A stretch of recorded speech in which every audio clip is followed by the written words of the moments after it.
Ask yourself, what is the worst that can happen? I don't have money, what's the worst that can happen? I don't have love, what's the worst that can happen? Nothing. Right? Then what is this struggle for? What is this race for? What are you trying to really jump into? But what's the best that can happen? There's a lot of answers, right? When you let go of all of this. At the end of it, nothing happens, you'll die. Then what? Nothing. So, what is the point of this? You're leaving no mark here. Human history is a blip. Civilizations are a blip. You probably know history from the last 300 years as maybe some form of definite. Nothing before that. So people before that came and went and did a lot of stuff thinking they were damn important. You know, what is the point of all this if you can't be happy on a daily basis? That man right there is Vivek Ram, who is the Senapati of Wanasena Studios and Vaanarsena School. Wanasena Studios is a one-of-a-kind animation and digital media house where they primarily focus on Indian stories and designs. Vaanarsena School, on the other hand, is a very intriguing concept where they provide free education, free stay, free food, and in return, you basically get to gain experience, which I think is a pretty swell deal if you ask me. So yeah, at the beginning of the conversation, Vivek really encapsulates what Wanasena Studios and Wanasena School is about. So yeah, stay tuned for that. But yeah, in this conversation, we go into the differences between communal lifestyle versus an individualistic lifestyle. Basically, how we always have that sense of belonging, how we want to be part of a community, but also have a conflict as to what is our individual personality like. Do we keep our selfish well-being ahead of maybe the community's interests? So yeah, we talk about that. We also talk about why today's generation goes through all these issues with mental health, self-doubt, and ambitions. Well, I know I've had my fair share of issues when it comes to all of this, and I think it's not really going to stop anytime soon either. I think that's just the world we live in right now, and I think the kind of exposure that this particular generation has, the millennials, the Gen Zs have, well, these issues are always going to be there. It's just a matter of how well you're able to handle it and overcome it. So I'm hoping after this conversation, you might have better tools or be equipped with better tools to handle all of this. At least I was. It really was an eye-opener for me. There's also this part where we talk about the structure and hierarchy within a family and how that has changed over the years in India. It's I know it sounds a little drab, but it's a very intriguing and a very interesting concept. At least that too was an eye-opener for me. So yeah, there's so much more to this, and this is exactly why you should check out the full episode too. What else do we have here? Oh yeah, we're nearing the episode 50 mark, and if you've been following the show for a while now, you'll know that we've been taking questions and feedback for the show. So I think between that episode 20 odd, I don't remember the exact number, but from 20 till about 35th episode, I used to put out these bits in the intro and outro talking about how you can send in your questions and we'll have either I or the guests answer it on the show. And well, you guys really showed up. You actually sent me a whole bunch of questions. But yeah, the more I thought about how we can incorporate these questions into a show, it's when I realized that just simply reading out these questions and answering them is okay. I mean, a lot of shows do that, but how about we engage and really, really collaborate with our audience, our listeners, our viewers? So yeah, what we decided to do was to really feature you on the show and have your face and voice on the show. So yeah, what you can do now is basically send in your questions in video format. Just pull out your phone, or if you want to set up the camera and record it really professionally, well, be my guest. That's what the show is about, right? So if you want to do all of that, just send us a video, maybe about a minute and a half long, talking about maybe how the show's helped you out. And second, most importantly, what your question is for us.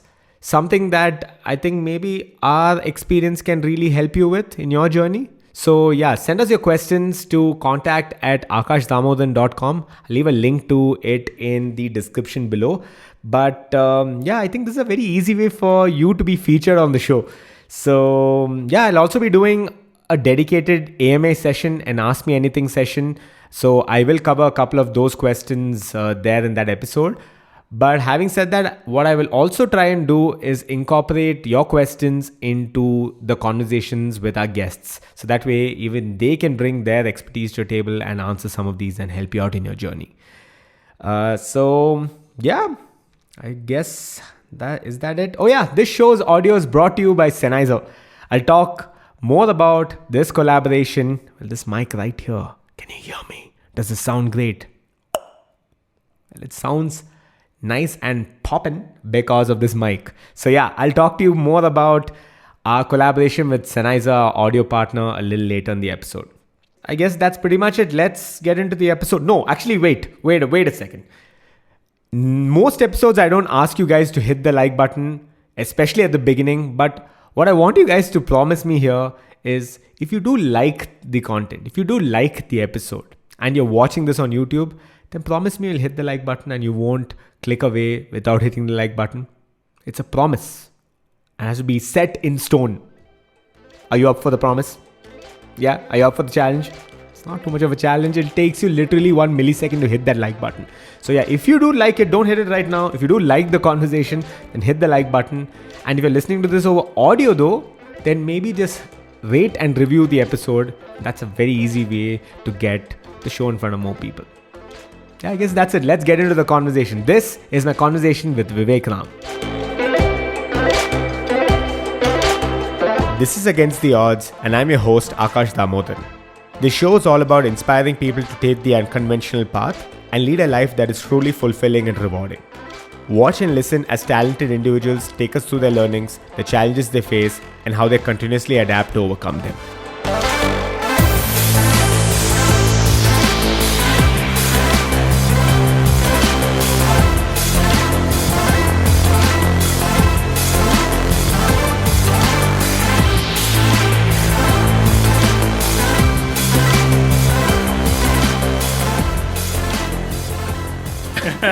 I mean, that's all we can do. Yeah, if it flows in. Yeah, that's it. I mean, that's all we can do, right? We can only try. Yeah. Yeah. So I think So let's. Actually, I teach the students very differently. I don't say try. Yeah. I say you can or you can't. One of the two. Right. There's no try. It's basically Yoda from Star Wars. I do or do not. There's no try. Yeah, I guess. Yeah. Yeah, makes sense. So I think let's start off with. I would have already given you a formal introduction. There's an intro to the show, but maybe for people who don't know what Wanasena Studios is about and what is it that you're trying to run? Is this a venture? How would you, in the most brief way possible, define what you're doing right now? Okay. Brief way possible is going to be tough, but I'm going to try. Or no. Yeah. Vaanarsena Studios was built or was started with the intent of being a homegrown Indian content animation studio that can reach the potential heights of a Disney. That doesn't exist in the country right now. We've got some studios doing content for kids, and then we're still in the struggling space. As an industry, we're still largely an outsourced industry. We're not a content building industry. So I'm hoping that we can and this is, I don't know when this will happen, but I'm going to make sure it happens. That we will get to a point where we are a content building animation studio from India that the world can possibly talk about in terms of quality storytelling and all of that stuff. Vaanarsena School is what Vaanarsena Studios money is going to do. So Vaanarsena School was built so that we can build the ecosystem, so that we can provide education, top class animation education to anyone, right? To anyone from any economic background, any language background, racial background, whatever it is. So that, and they don't have to think twice about wanting to learn. All they need is, the only currency involved is dedication. So we don't want to charge a penny for it, so that you could be Ambani's kid and you can learn for free, or you could be a rag picker's kid and you could learn for free if your, ambition is to pursue animation. This will, of course, grow into something that I want to be a lot more of. But we don't position ourselves as an NGO or anything on the school because we know the studio will pay for the school. So we will work in the studio. Like I say, we'll make money entertaining people and then use that money to educate. So Right. So, very interesting thing you just said, which is you get to do this. I mean, you get to learn for free. I mean, but at the end of the day, it is your time, and like you said, dedication is the currency here, right? I think that figuring out the right set of people to work with you, and again, I think you mentioned this in one of your previous talks that there is no contract or there is no real, binding document that's kind of getting them legally to, say, okay, we're going to be in this for, let's say, the minimum of 6 months or so. How do you kind of handle something like that? Because, and the reason why I say this is because I've had a little bit of a struggle getting a team around, even my content creation, and the production company that I'm running here. Because most people are very, impulsive and excited, and you know how it is, right? You're young, you just want to, everything's flashy when it comes to content, when it comes to media. right. So then people, they sign up and they're like, let's do this. I can't wait to, like get my hands dirty. And forget getting their fingers dirty itself, forget hand, right? The moment they get into it, they're like, my God, this is a lot of work. And then it really takes, some dedication and spunk to kind of, really drive through that, right? And then halfway through, they're like, oh, they'll just give, random reasons and say, yeah, this is not working out for me. So what I have, at least mine is a little bit more on the conventional side where I decided to keep some sort of a minimum tenure, let's say like a 3 to 6 months period. You work with us. This is what we can teach you. This is what we can offer, and whatnot, like an internship, Right. right? How do you kind of find that balance? And again, what's your fallback option if, let's say, everyone decide to just suddenly leave because you have a team and you have work, right? Right. So, can I answer this with? Can I get personal with you? Yeah, Like, absolutely. Like your personal life. Yeah, for sure. Yeah. I mean, that's what we're here for. Okay. Awesome. Let's get personal. Awesome. You, when you grew up, you lived with your parents, right? Do you still live with your parents? No. Why not? Couple of reasons. First of all, my parents had to move from Bangalore, so I ended up living with my grandparents, which is pretty much the same thing. I think your idea is you're talking about being dependent, right, and staying No, in no, the no. same. No, I'll get to it. Yeah. Okay. No, so yes, and after that, I think we got hitched, and at that point, my mom's very clear that you need to be independent. Right. So like, get the hell out of the house Right. and earn for yourself. Okay. Would you stay in your house if your mom didn't say that? No, actually, I would still move out. Why? Why is that? I think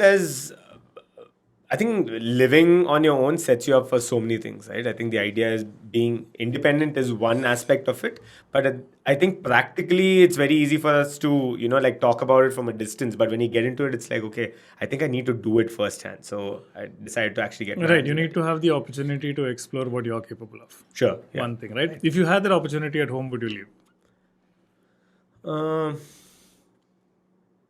I think still yes. Why? Because it's the back of my mind, it's still like a, there's a plan B or there's a like a fail safe plan, right? Why does that worry you? A plan B is a great plan B. It is. It actually is. But then I think knowing, the freedom that both my wife and I want and the kind of life we want to put together, I think it kind of works better if it's just the two of us in our own place. What's that freedom definition? It's very, very tough to define freedom that way. But I think there are obviously times when we can be hassled with work. And you just don't want someone else to come and ask you and prod and Fair all enough. of that. Exactly, right? right? Yeah. Because space, independence, you want your mind space, you want to get a little bit of peace of mind. Now, so I don't want to prod too much more. No, please do. But like, for example, you and your wife are together, right? You guys love each other, Right. You guys are married. If you didn't have that contract, you'd still be together? Yes. Why is that? I think I've personally always felt marriage is just a little bit more for society than it's for yourself. Right. Yeah. So you'd still be together Yes. because you love each other. Correct. Do you need a contract in between? No, not really. Right. So I kind of got the direction the moment you said I'll prod. But yeah. So I think just asking those couple of questions, right? This is largely the fundamental of what we do. Can I provide freedom? Can I provide independence of thought within our space? Can I provide absolute freedom for ambition? Can I provide you with space for you to sit by yourself? And then can I function with love? there is no reason for you to leave. Of course, there is a plan B, which is why I asked you, is that plan B so bad? Because that plan B probably is what privilege is all about in many sections of society, right? That there is a plan B. We might complain about it, but many people with that privilege do succeed in great ways, right? The ones who do not have that privilege have to struggle a lot more. It's actually one of our plans beyond the school, where at some point when Vaanarsena Studios becomes the way it does, we will open up like a space, an ashram, a shelter, where we will provide food, lodging, and education. So that's your plan B. And then you take on plan A because you're willing to take on more risk because there is a plan B. Correct. So then the possibility of you as an individual thriving is much, much higher. So what we sell is the potential of a dream. My dream plus your dream, collectively, what can that be? And how can I do it with a lot of love? How can we share space? Like I just told you about what's been going on the last week, right? At home, all of it. Their lives are my life, right? So it's not just, oh, you're going to work, you're going to animate, and you're going to just then you guys figure out your life. Their lives are my life. So I jump in, I dive in head first into their lives to understand what they need, what their ambitions are, what their dreams are, and how can I facilitate this? How can I make sure this happens? If they still want to leave, they're welcome to. But in my experience so far, the ratio of anyone leaving is, or the percentage of anyone leaving is like 10% or 5%. Because there are people who, it's like the joint family structure. It's what I used to constantly say, right? With India, we had the joint family structure, grandfathers to fathers to brothers to mothers to everyone staying in the same house. That started breaking apart when the person on top started holding power and said, you can't do this. You can't do this in this house. You can't be like this in this house. You can't have your freedom. Don't go out after a certain time. Don't come in after a certain time. We start leaving the house. We're like, I want freedom. Curtailing freedom. Right. So then I want freedom. I want to be an individual. And then the entire, I think I would call it the more modern or the Western concept of individuality. It was never an Indian concept. If you actually took care of the house. Like in the Indian concept, there are the various stages of like ashramas in your life where you have the brahmacharya, blah, blah, blah. All of India remembers the first few. Everyone's forgotten the last one, which is the vanaprastha. The old are supposed to leave. And we don't leave. Quite the contrary. Right, exactly, right? They'll talk to you about brahmacharya, be like this, be celibate, listen, do your education, then you get into grahastya, which is your, family life and all that. All the old people have forgotten vanaprastha, which is where you hand over the power to the next generation and then you leave. Which is why this is breaking, which is why the entire system breaks. But that system works because if the elders in our family said, I have done, and not when they're 80 or 90, but when they're, maybe 50 or 60, they've said, I've done what I have to do. You're an adult. Please take over the reins. Now you drive. Wouldn't you live together? Right? Wouldn't you all live in one happy family together where the young take care of the old and the younger? And then that community starts growing. But we've forgotten that system. It's like we so conveniently picked out one part of it. We wouldn't, controversial, but we wouldn't have politicians of this age today. Right? Yeah. If people understood, I'll probably cut that part. No, no. Right, because that's the Indian system that was initially put together, but we have picked what is convenient. The Indian older system worked, where you said, here, please take over. Like even like we are called Vaanarsena, and the Ramayana is very clear about that. Ram was 24 when Dashrath wanted to hand over the kingdom to him. 24. Who will do that today? Right? He said, take over Ayodhya, I am done. This was at Ram being 24. Like nobody's going to do this today. Right? But that was the older system, which is why it was efficient, which is why youngsters did not think about freedom, individuality, or like, oh, what are my challenges? Because running a kingdom is a massive challenge at 24. Right? So like you had these systems in place which worked. Of course, you move away from them, people start getting greedy, people want to hold on to power, then they're going to say, I am 80, but I'm still head of this family. No, you're not, technically. Right? You're way too old to be head of this family at this point. And then you get attracted to the concepts of individuality. My space, my life, my mind space, my freedom. And you become like, look at it evolutionarily. And I'm going to probably just jump around a bit. Yeah, please right? do, please do. Humans are not individual animals, right? We're community animals. Unlike male tigers, unlike what other animals can I think of? Unlike maybe most are community. Elephants are community. Lions are community. Maybe sharks are community. Like everything. Like, Yeah. so we're not built for individualism Got it. evolutionarily, which is why the more you think about individualism, so there's two schools of thought to this. The more you think of Western individualism, the more you start feeling various kinds of trauma, anxieties, depressions, loneliness, all of these things. Whereas in the Indian system, if you learn to be individual, you become a god. So it's very, very different schools of thought. But because in the Western system, they don't teach you how to be an individual, but they just push the idea of individualism, everyone's lost. Everyone's confused. Everyone's wondering what to do. Then money becomes your largest fascinating object. Oh, I'd love that penthouse on the top where I'm sitting alone. Batman is amazing, right? I like how you jump from the penthouse to Batman. Right? What is everyone's like, Batman, so cool.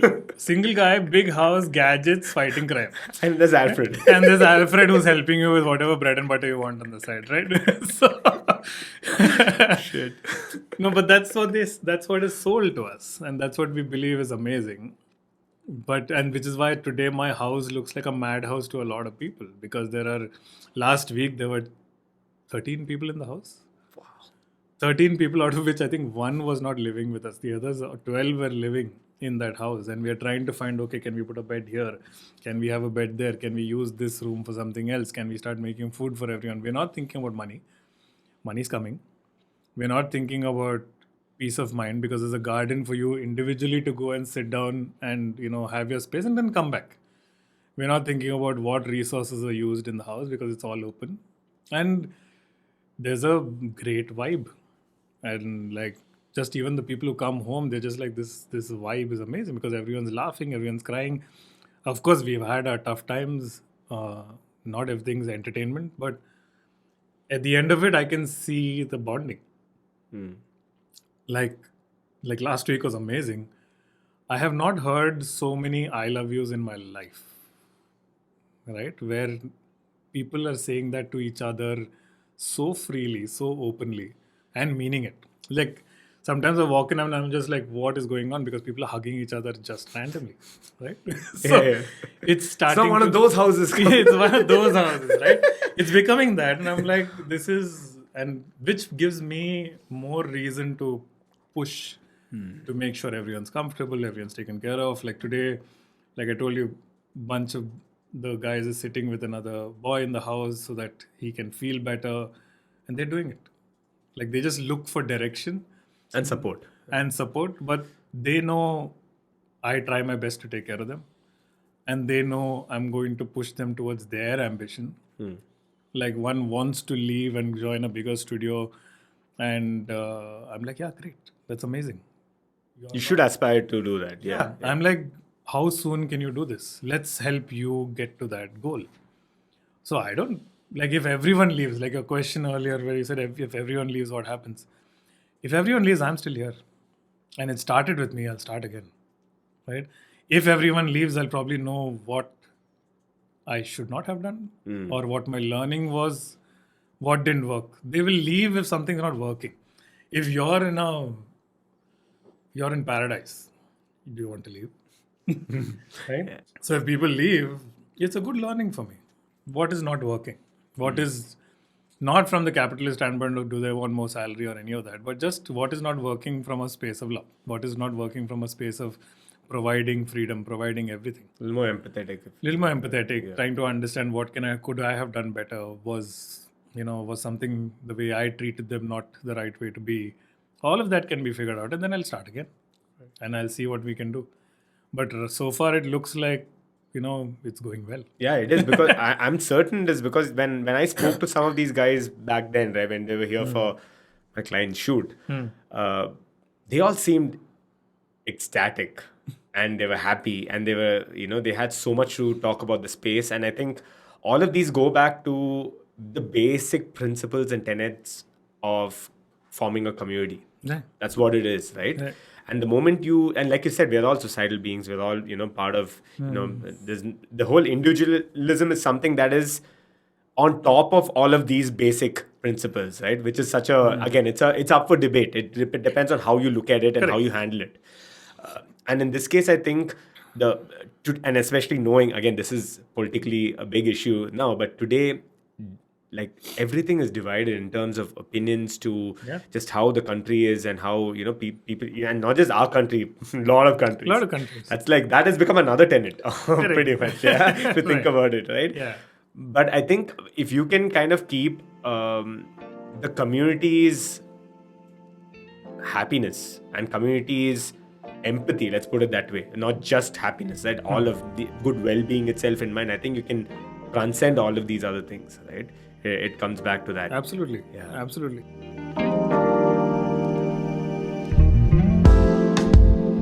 The audio at Against the Odds is brought to you by Sennheiser. Yup, that's our audio partner. So I'm sure you already know what Sennheiser does. But for people who don't know, you've been either living under a rock or maybe you don't know what these incredible pieces of equipment can really do. So from some of the best industry standard and leading microphones to some incredible headphones to, any kind of audio equipment, Sennheiser's got your back. I'll leave a link to pretty much all their products and a catalog in the description below for you guys to go check it out. But if you like what you're hearing here, it's all because of these microphones. So you want to go check out the MK4s and the MK8s by Sennheiser and truly level your game up when it comes to audio and take it to the next level. Cheers.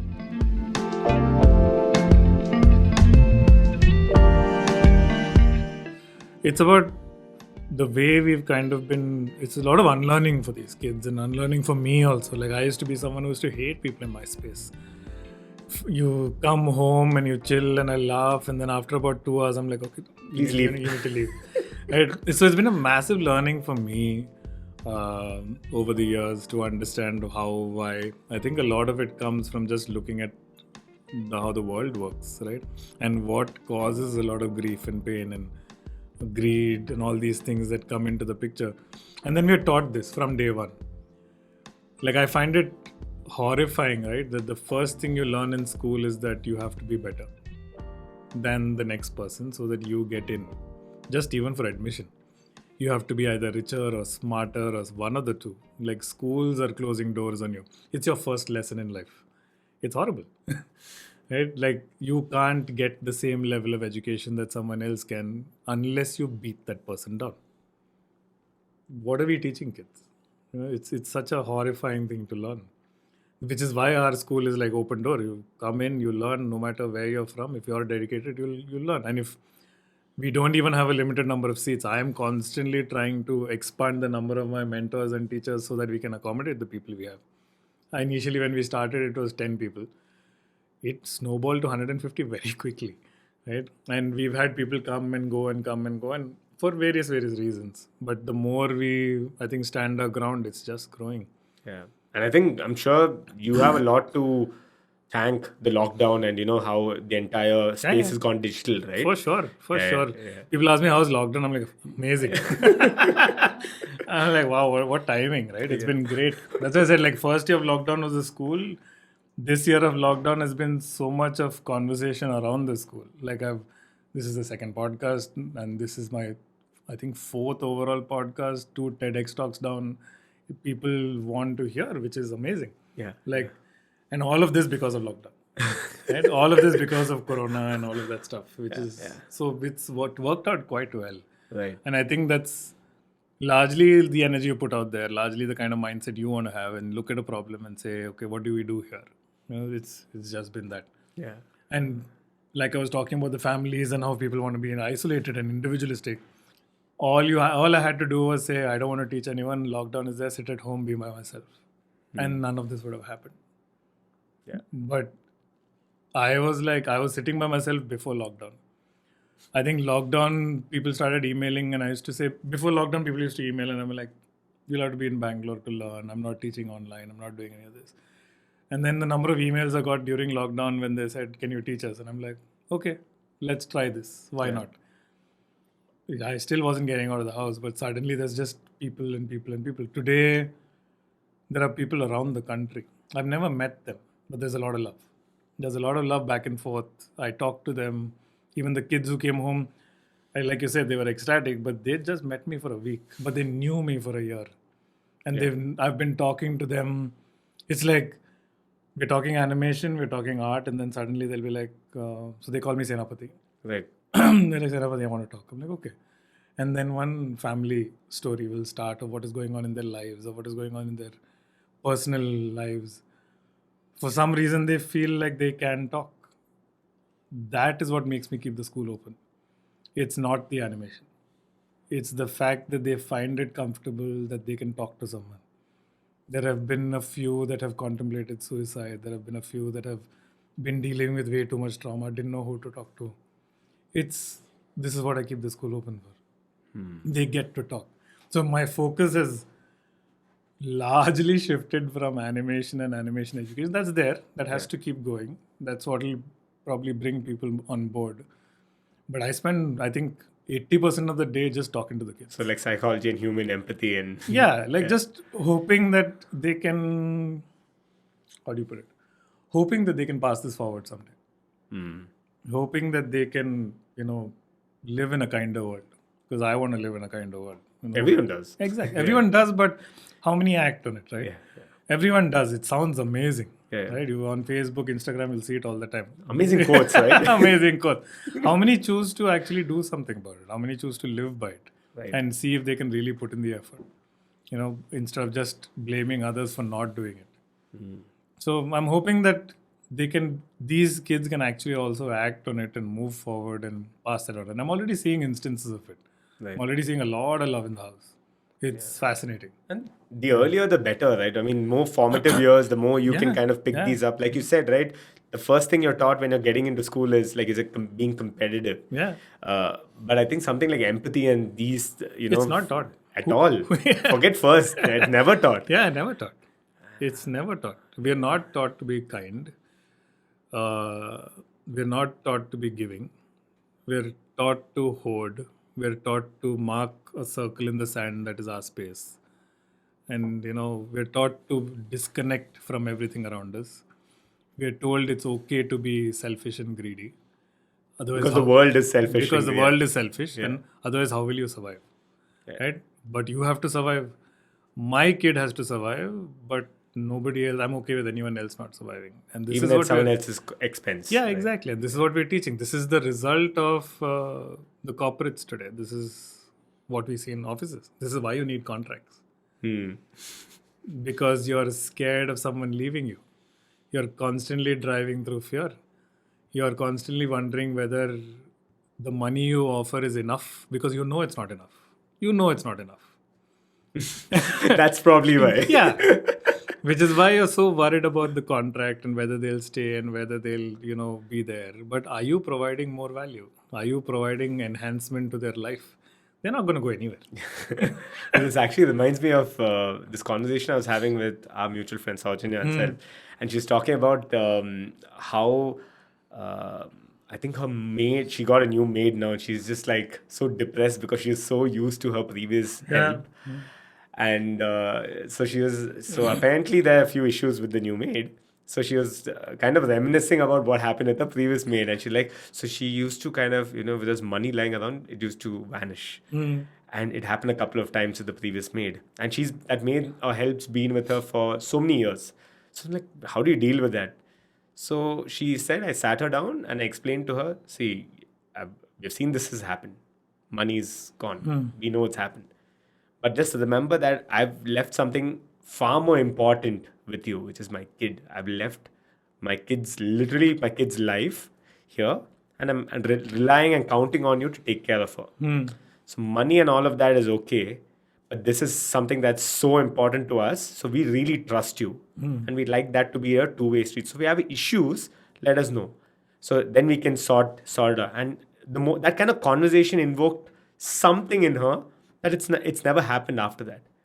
And maybe she might have asked for the pay raise. So it goes back to that. Maybe she wasn't getting paid well, or maybe that's just how she was trained to, or whatever. You never know where she's coming from, right? So yeah, but then it's interesting, and this also reminds me of, you go to any of these stores and you see, or let's say especially a restaurant, and you'll see if you don't get a bill, it's $1,000 on the house, basically because you don't trust whether the person who's serving you there is going to either pocket it or is going to actually give you a bill. You don't trust, yeah. There's so much. We're taught to not trust from day one. We're taught to, like, everyone's an asshole, right? This is what we're taught from day one. Be careful. And of course they exist. Like one of the girls in the house, the way she dresses at home and the way she dresses outside. And we've spoken about it. And I told her, let's not deny the fact that it's a jungle out there, which is why we have to be cautious. But then let's not forget kindness in the process. And let's not forget that there is freedom. But like, you're not going to walk into a jungle without a spear or a gun. You're going to walk into a jungle knowing that there are predators out there. But in the process, you're not going to go kill a deer. Right? That's not like a silver lining. Right. You're not going to do that just because, the jungle is entirely scary. Like, you have to learn that balance, and you have to learn, like, yes, people can be assholes, but if you're going to teach the kid that is the only thing out there, that's not a fair viewpoint. Holistic. Yeah, that's not. Then the kid only learns that. Then the kid only learns to do that, be that. And then as they grow up, then it's competition throughout. It's survival of the fittest. You're an animal at the end of the day. You're going to try to survive no matter what. And this thing called money has become everyone's biggest focus. Because what are we seeing on TV? What are we hearing on the radio? It's just buy this, buy this, buy this, happiness, happiness, happiness.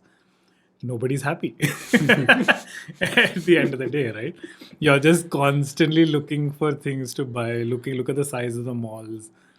Like, I would say I've been happy for a very long time. I probably own 3 pieces of t-shirt and maybe something to wear below that, and I haven't bought anything new in a while. Most of the other things are gifted to me, which is great. People don't seem to understand this because of what we are taught. It's not their fault. It's just this is how everything is working. We are taught this is better, this is better, this is better. Oh, you have this car. No, let's go for that car. Oh, and even if it's coming into relationships. Oh, this relationship is not good. Maybe you should try another one. Right? Maybe that could be better. So we don't have the time or the bandwidth to even work on the first one. It could be better, right? Right. Everything could be better. You could be better, right? As a person, you could be better. Are you going to just let go and say, oh, let's not try this, let's try another body? Not going to happen, right? It doesn't work that way. Well, in the Indian concept, it works. Yeah. Across like a long period. Yeah, that makes sense. Yeah, it works because like segue, suicide. Yeah. The Indians didn't care about suicide and you didn't have to stop someone from suicide, or you didn't have to be so scared of it, because in the Indian philosophy, you're coming back. It's a good one. So the whole basic concept, suicide itself doesn't exist. There's no killing yourself. Yeah, you're going to kill this body. You're coming back. It's a good one. And you could be coming back as an ant or a dog, which is far more scarier as a human being. You're like, no, then I'm not killing myself. Let me work on this. Right? Which the other philosophies don't have. They're like, oh, you'll kill yourself and then what will happen? People think it's the end. The gates of heaven. Right, gates of heaven. People think that it's the end of their misery when they kill themselves. In the Indian concept, they're like, it's only the beginning of a misery if you do kill yourself. If you think this is tough, you're screwed. You're screwed if you try that. I think that's great. That's a good one. Oh, man. Yeah. I've not thought about it that way, but it makes sense. Karma, rebirth, all of this, it exists in our system for a reason. So that people learn to live this life better, rather than, jump into the next life or jump into be cruel or jump into be greedy, because you're like, this is coming back to you. Like there are concepts of karma, runanabandha, all these kind of things, which as you delve into deeper, you become physically active, mentally static. So you will work without a thought of greed, without a thought of intent, without a thought of I want something. You just start then giving, which is why you had so many sages and gurukuls and stuff in this land, like across the subcontinent, because that was the philosophy here. You actually, the more educated you become, the more you learn that there's no point to all of this. You give, and there's a lot more energy you derive from seeing people thrive, right? Like you see every person thrive, and there's a lot more you get out of it, which is why, like, my kids are already like, you don't worry, when you're old, we're taking care of you. I said, okay. Yeah, I didn't ask for it, but thank you, I guess. Yeah. Great philosophy, because I've told them that, if in 20 years I'm still Senapati, I've failed. This system has failed. So I'm working towards that. There will be a new Senapati in 20 years. And then they joke about what happens when I get old and, I'm coughing and dying somewhere. And they're like, no, we'll put him in a corner, give him some paints, he'll be happy. But they're looking at taking care. And that's, so the thought is coming in. For 24, 25-year-olds, the thought of, no, we want to just go live our lives is slowly kind of diminishing, where they're like, no, let's take care of the system because it seems like an interesting system. Like when I was 24, I didn't think of taking care of my dad. These kids are thinking about taking care of me. Just the thought is interesting, right? That in this, we'll see, this is only in the first 3 months. We'll see what it looks like in a year. It might just be a whole different animal. Yeah, for sure. Yeah. What you just mentioned now is so interesting. You said physically active, mentally static, right? And you mentioned it a little bit more in the positive light, but that can completely be a double-edged sword, right? In the sense, you can be, if you think about it, most people today are doing that where the mental static bit is they've already stuck onto maybe consumerism, or they're happy with, okay, this is what I need to strive for. Money is the most important thing, and that doesn't change. Mentality is still the same, but they're constantly working at it. They're building towards that as much as possible, but not really keeping their mind lubricated. I want to say that, and really thinking, or like you said, it's about settling on the right, again, a right kind of way you look at it, the attribute. The moment you get that, then you can kind of work towards it, right? So I think in your example, you're talking about how you didn't have to worry about greed. You didn't have to worry about all of these negative bits because you're already clear, you're crystal clear on your why, right? And once you have that, then it's easy for you to get going and, you act or work towards it, right? If I've gotten it right? So when I say mentally static, I think, I should clarify that a little bit. It is actually mentally static, where it's not, like you said, when you're thinking about, I want this ambition, or I want this goal, or I want to do this, or I want more money, or I want more greed, and that becomes a single thought that you have in your head. Right. You're still thinking. I'm saying, no, you're not thinking when I say mentally static. There is no thought in your head. There is only action. Is it because you're crystal clear on what you want? Yeah, like if you want a cup of coffee, I'll be like, okay, let me get you a cup of coffee. I'm not thinking about why. I'm not thinking about what you will do for me or whether I like you. Nothing. It's just, okay, you want a cup of coffee? Here's a cup of coffee. There's no thought. So, which takes a lot of practice, a lot of years, which is what a lot of the knowledge systems in India talk about. People talk about it fancily, being mindful, being present. Stoic. And all of that. Yeah. That is mentally static, because then you're not overthinking even to the second sentence. You're not kind of planning out what this action of mine means. Like, this action is required, therefore I will do. And it's as simple as that. It's as simple as that. No overthinking it is what you're saying. Yeah, it's like you justifying. You're justifying. It's like, like for example, you say, hey, I like your nose ring, I want it, I'll just take it out and give it to you. And I won't think, but it's expensive, but it's this, it's that, it's mine. No. It's a straightforward act then at that point, right? So if you can get to this point, then you're mentally static and physically active, because you're playing the part you need to play. Yeah. And you're going through the motions, And at all points, there are no thoughts that are making you feel uneasy, uncomfortable, sad. It's a great space where you're starting to look at everything in a very, very nice, fun, beautiful way. Yeah. And you're like, he asked for my nose ring. I gave him my nose ring. He's happy. Wow, nice. Right? You're looking at it that way instead of what does he need? Why is he asking me this? Yeah. What is his intent? None of that. So then the mind is not playing games with you anymore. It's not about a single thought that you're focused on. It's more about the mind not jumping around and playing games with you, which is our biggest problem. Yeah.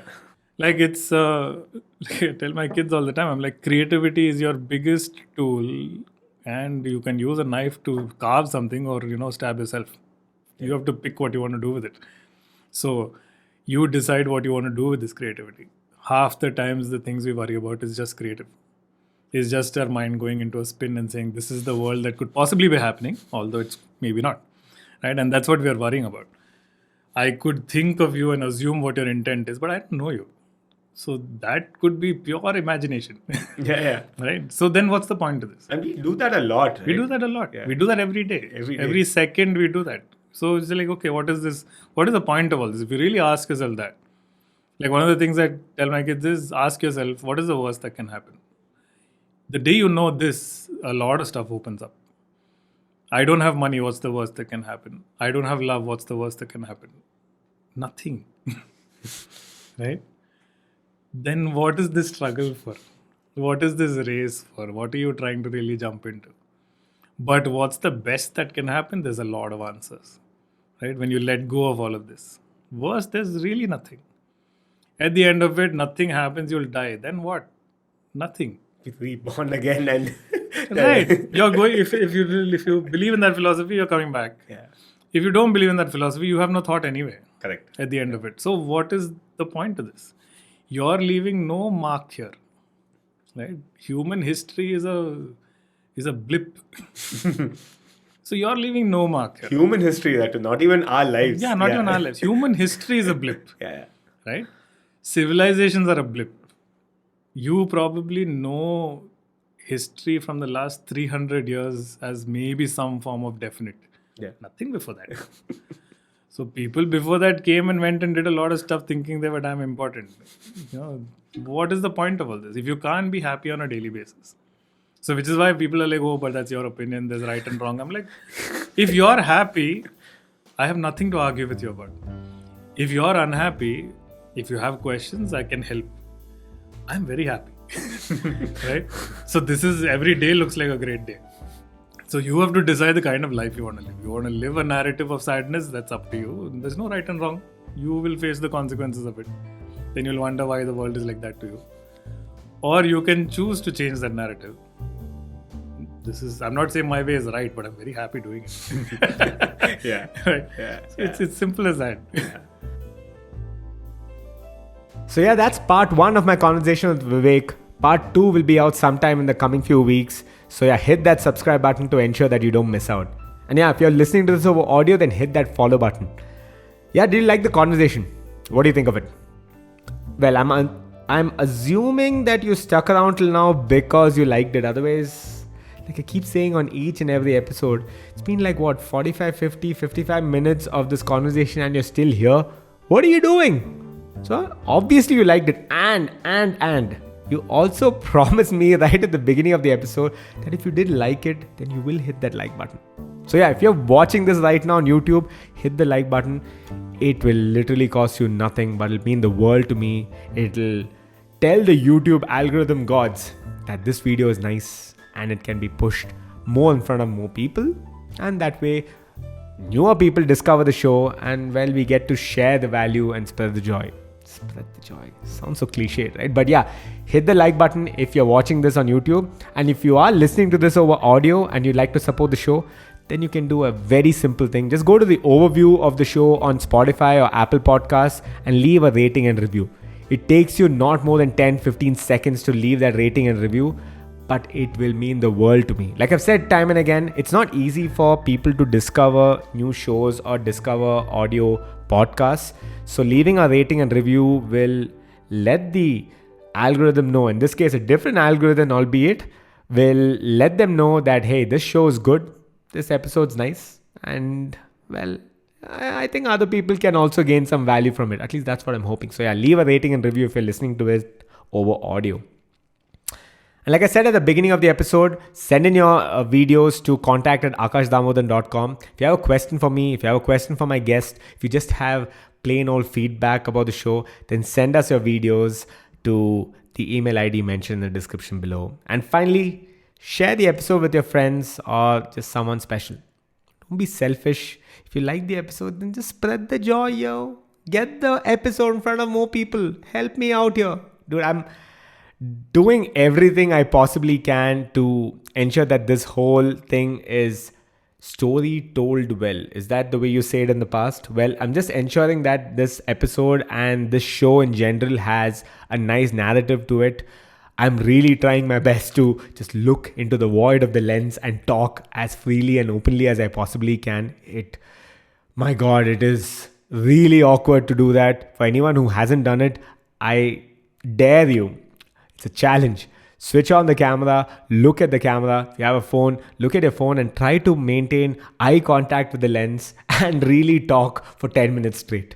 It's a big, big challenge. I've seen my clients really, really struggle with it. I've seen myself struggle with it. I'm struggling with it right now. But you know what? I'm doing all of this so that way I can really show you what it takes to build a show from nothing. And that's what I've really been trying to do all along here, right? So the more you can help out with supporting the show by getting it in front of more people, the more I can help others in that whole process as well. So yeah, share the episode with your friends or your family members or someone special. And yeah, I guess that's it. Do I have anything else here? Yeah, no, I think that's pretty much it. On the next episode though, we have the writer of the hit show The Family Man, starring Manoj Bajpayee and Priyamani. That's right, we have Suman Kumar, who's the writer of the show, on our show next week. So yeah, stay tuned for that. But up until then, ciao.